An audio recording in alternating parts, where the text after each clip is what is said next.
আসসালামু আলাইকুম। কি অবস্থা সবার? কেমন আছেন সবাই? আশা করি সকলে ভালো আছেন। তো মানে এই যে একটা জায়গার মধ্যে আমি যেটা বসে আছে আর কি, এই জায়গাটার মধ্যে একটু যাওয়ার আগে মনে করেন আধা ঘন্টা 2 ঘন্টা, আধা ঘন্টা থেকে প্রায় 1.5 ঘন্টা, আবার আসতে রুমে যাওয়ার সময় 1.5 ঘন্টা এই জায়গাটাতে বসে থাকতে হয় আর কি, গাড়ির অপেক্ষা।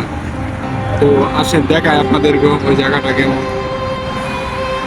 ওই দেখেন এদিকে ক্লক টাওয়ার দেখা যাচ্ছে, এই যে এদিকে এরকম পাহাড়, ওইদিকে টানেল, আর এইদিকে ওই যে আরেকটা টানেল, মানে একদম মাঝখানে টাওয়ার, হোটেল এইদিকে।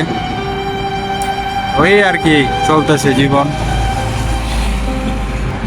তো ভালো থাকবেন সবাই, ভিডিওগুলো দেখবেন, লাইক কমেন্ট শেয়ার করবেন। ধন্যবাদ, আল্লাহ হাফেজ।